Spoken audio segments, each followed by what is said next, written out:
Timothy writes in, he says this, he says, my question to you is in 1 Corinthians 11:2 and 2 Thessalonians 2:15. Is Paul teaching that we should be observing Jewish tradition? If Paul is saying that his Gentile churches are supposed to follow Jewish tradition, are we as well? Let's read those passages. I got them pulled up here. What are they again? 1 Corinthians 11:2. I give you the other one too. The other one is 2 Thessalonians 2:15. Because it has the word paradosis. Yeah, that's why. So 1 Corinthians 11:2, we'll start out with that. Now I commend you because you remember me in everything and maintain the traditions even as I delivered them to you. 2 Thessalonians 2:15 says, so then, brothers, stand firm and hold to the traditions that you were taught by us, either by our spoken word or by our letter. I think the question is obvious. Does the scriptures, the apostolic scriptures, teach believers that they should be following Jewish tradition? Now, I'm going to guess that Timothy is asking, when he says Jewish tradition, I'm going to guess that he's referring to the Mishnah and the Talmud, which do not come along until a good 500 years after Christ, right? So clearly, Christ cannot be talking about the Mishnah or the Talmud. And the reason why is because they're not around in the first century.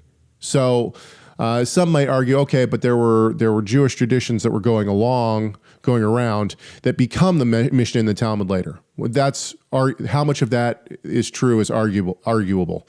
The question that would have to be raised now I'm not conceding that he's talking about Jewish tradition. In fact, I don't think he is. But if Paul is referring to Jewish tradition, which Jewish tradition is he talking about? Which one are you going to choose to follow? Is he talking about the Pharisaic tradition? Is he talking about the Sadducean tradition? Is he talking about the Qumran tradition, the Sicarii tradition? I mean, the list could go on. We're not talking about Judaism. We're talking about Judaisms, and each one of them had different traditions. Even Paul speaks against some Jewish tradition, right? In Colossians 2, he says that it's the teaching of men and vain philosophies, I think he says, right? So clearly, he's not talking about all Judaisms, and I think that we get into some real murky water, especially in like the Messianic movement. There's this idea that Jewish tradition is monolithic in the first century. In other words, that there's like one Jewish tradition, and everybody kind of adheres to it. This is not the case. This is certainly not the case. There's lots of different tradition. The fact that the Pharisees are following Christ around and telling him that he's doing stuff wrong.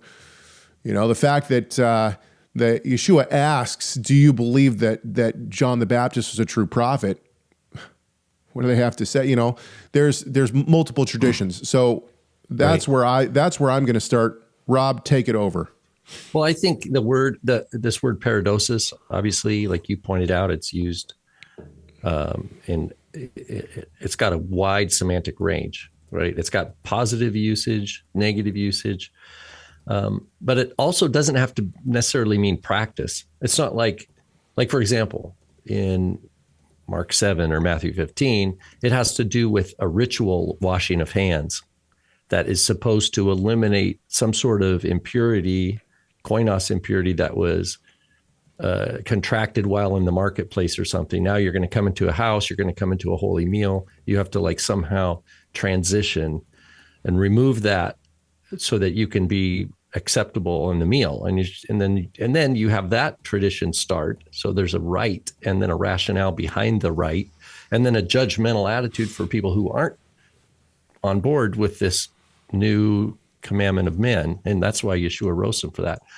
But a tradition can also be something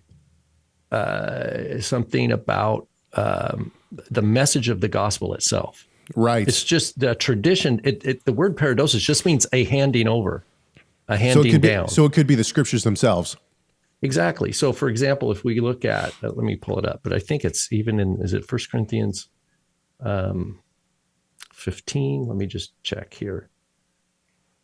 and it's the same language. Now he doesn't use the noun, but in same letter. So 1 Corinthians 15. Now I make known to you, brethren, the gospel which I preached to you, which you also received. So it's the language of receiving, in which also you stand, by which you are saved, if you hold fast. Same concept, holding fast. The word which I preached to you, unless you believed in vain.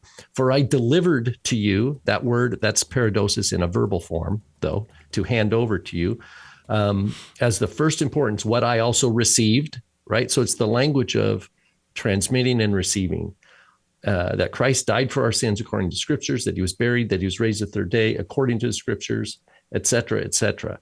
So when Paul talks about a paradosis, we have to remember that term sometimes does mean we fast twice a week, right, on Mondays and Thursdays. And that's the paradosis in our sect, for example.